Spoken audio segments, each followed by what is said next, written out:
নমস্কার সকলকে। আমি পায়েল। আমার নতুন একটা ভিডিওতে তোমাদের সকলকে স্বাগত জানার অনেক, অনেক শুভেচ্ছা, ভালোবাসা, অভিনন্দন। প্রাইমারি ইন্টারভিউকে সামনে রেখে যে নতুন সিরিজটা আমি শুরু করেছি, আজকে সেখানে আমরা পড়ব স্টুডেন্ট উইক। স্টুডেন্ট উইক টপিকটা কিন্তু ভীষণ গুরুত্বপূর্ণ একটা টপিক।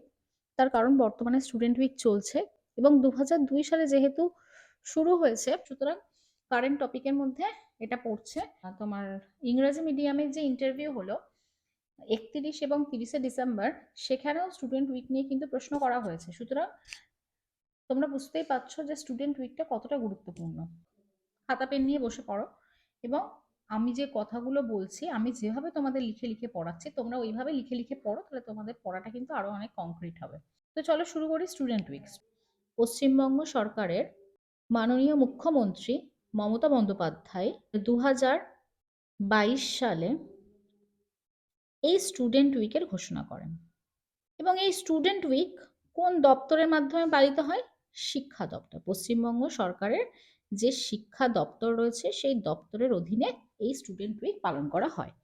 এবার এই স্টুডেন্ট উইকের কেন করা হয়েছিল, আগে প্রথমে আমরা একটু শর্টে বুঝে নিই। বিদ্যালয় ছাত্রছাত্রীদের, বা তোমরা শিক্ষার্থী বলতে পারো, ছাত্রছাত্রীদের সার্বিক বিকাশ, তাদের নতুন সেশনের শুভেচ্ছা জানানোর জন্য। কারণ আমরা সকলেই জানি এখন সেশন শুরু হয় জানুয়ারি মাস থেকে। জানুয়ারি মাসের ২ তারিখ থেকে নতুন সেশন শুরু হচ্ছে। সুতরাং নতুন সেশনের শুভেচ্ছা। তার সাথে এই যে স্টুডেন্ট উইক পালনের কিন্তু আরো একটা কারণ আছে। সরকারি প্রকল্পগুলি সম্পর্কে সচেতনতা বৃদ্ধি বৃদ্ধি করার জন্য এই ছাত্র সপ্তাহ পালন করা হয়। কবে থেকে পালন করা হয়? সাধারণত 1 জানুয়ারি থেকে 7 জানুয়ারি পর্যন্ত পালন করার কথা। কিন্তু যেহেতু 1 জানুয়ারি আমাদের ছুটি থাকে, তো সেই কারণের জন্য আমাদের স্কুলগুলোয় স্টুডেন্ট উইক পালন করা হয় 2 জানুয়ারি থেকে 8 জানুয়ারি পর্যন্ত। কি করা হয় এই স্টুডেন্ট উইকে? প্রথমত হচ্ছে বিভিন্ন রকম কর্মসূচি চলে। এই যে 1 জানুয়ারি দিনটিকে স্টুডেন্ট ডে হিসেবে ঘোষণা করেছে পশ্চিমবঙ্গ সরকার, স্টুডেন্ট ডে। আর 2 জানুয়ারি হচ্ছে বুক ডে। মানে এই দিন দিয়ে আমাদের অনুষ্ঠানটা শুরু হয়। যেহেতু নতুন সেশনের সবচেয়ে গুরুত্বপূর্ণ জিনিস হচ্ছে বই, তাই প্রথম দিন ছাত্রছাত্রীরা বিদ্যালয়ে উপস্থিত হওয়ার পর তাদেরকে নতুন বই খাতা দেওয়া হয়। এরপর বিভিন্ন রকম সাংস্কৃতিক অনুষ্ঠান, কালচারাল অনুষ্ঠান থাকে, গার্জেন মিটিং হয়, বৃক্ষরোপণ হয়, বিভিন্ন প্রোগ্রাম গোটা সপ্তাহ জুড়ে চলতে থাকে। এর কারণ কি? এর কারণ হচ্ছে পড়ুয়াদের উৎসাহ দেওয়া, মানে শিক্ষার্থীদের উৎসাহ দেওয়া এবং তাদের যে সার্বিক বিকাশে সহায়তা করা। মানে এই যে আমরা ধরো কালচারাল বিভিন্ন প্রোগ্রাম করছি, সেখানে তারা অংশগ্রহণ করছে, তার মানে তাদের সেই দিকটা বিকশিত হচ্ছে।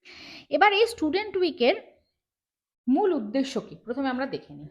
সরকারি প্রকল্প সম্পর্কে সচেতনতা বৃদ্ধি, শিক্ষার্থীদের সহনশীলতা, নেতৃত্ব প্রদান, সৃজনশীলতা মতো গুণাবলী প্রকাশের সুযোগ। নতুন বর্ষ, নতুন বর্ষকে স্বাগত জানানো ও নতুন ছাত্রছাত্রীদের, যারা বিদ্যালয়ে নতুন করে ভর্তি হচ্ছে, সেই নতুন ছাত্রছাত্রীদের স্বাগত জানানো। আর এছাড়া হচ্ছে বিভিন্ন সাংস্কৃতিক অনুষ্ঠান, বিতর্ক, খেলাধুলা, সাংস্কৃতিক অনুষ্ঠান, বৃক্ষরোপণ, জল সংরক্ষণ ইত্যাদি বিষয়ে আলোচনা। মানে জল সংরক্ষণ ইত্যাদি বিষয়ে ছাত্রছাত্রীদের অংশগ্রহণ। এবার আমরা দেখে নিই স্টুডেন্ট উইকের কোন দিন কি অনুষ্ঠান করা হয়। কারণ তোমাদেরকে আমি বললাম যে গোটা সপ্তাহব্যাপী কিন্তু বিভিন্ন রকম কালচারাল অনুষ্ঠানের মধ্য দিয়ে যাওয়া হয় এবং সবটাই করা হয় ছাত্রছাত্রীদেরকে উৎসাহ দেওয়ার জন্য, তাদের সৃজনশীলতা যাতে গড়ে ওঠে, তো সেই সমস্ত এবং বিভিন্ন বিষয়ে তাদের যাতে দক্ষতা গড়ে ওঠে, সেই কারণের জন্যই কিন্তু এই স্টুডেন্ট উইক পালন করা হয়।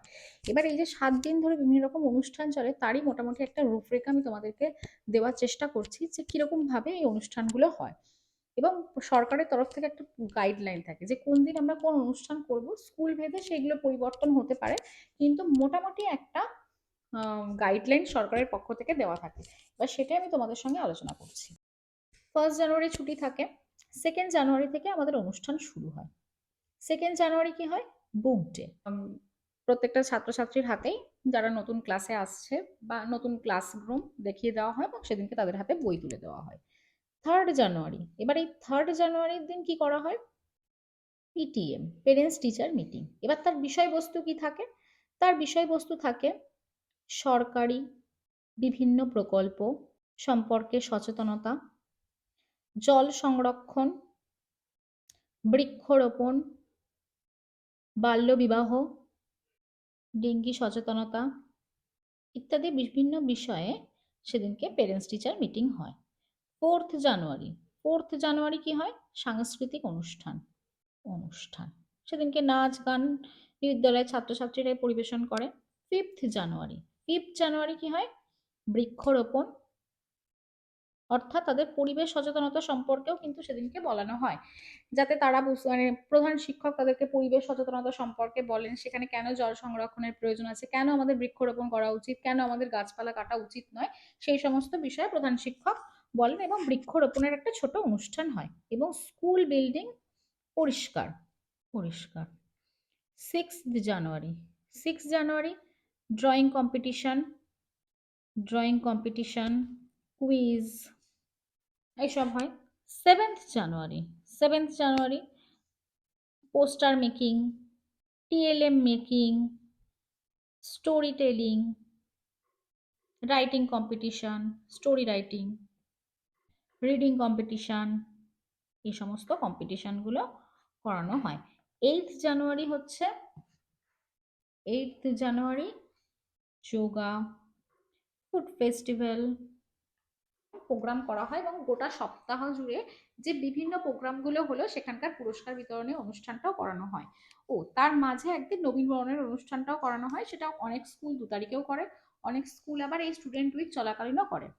যেমন 2 তারিখে আমরা বুক ডে বললাম, বুক ডের সাথে সাথে নবীনবরণের একটা ছোট অনুষ্ঠানও স্কুলগুলোতে করা হয়। তাহলে এই হচ্ছে আমার স্টুডেন্ট উইক। তাহলে স্টুডেন্ট উইক থেকে ইম্পর্টেন্ট প্রশ্নগুলো কি কি হতে পারে? স্টুডেন্ট উইক কবে থেকে শুরু হয়েছিল? 2022 সাল থেকে। কে শুরু করেছিল? পশ্চিমবঙ্গের মাননীয় মুখ্যমন্ত্রী মমতা বন্দ্যোপাধ্যায়। কোন দপ্তরের আওতায় হয়?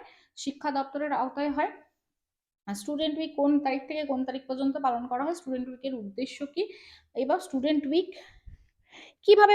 যে স্টুডেন্ট উইক হলো পড়ুয়াদের আনন্দ, শিক্ষা এবং সচেতনতার মেলবন্ধন ঘটানোর জন্য একটা বিশেষ সময়, যা তাদের শিক্ষা জীবনের একটা অবিচ্ছেদ্য অংশ হয়ে উঠেছে। তাহলে এই হচ্ছে আমার স্টুডেন্ট উইক। আজকে ভিডিওটা তোমাদের কেমন লাগলো তোমরা জানিও। ভিডিওটা ভালো লাগলে অবশ্যই লাইক করে দেবে আর আমার চ্যানেলটাকে সাবস্ক্রাইব করে দেবে যদি তোমরা নতুন হও। তো আজকের ভিডিও এই পর্যন্তই। টাটা সকলকে।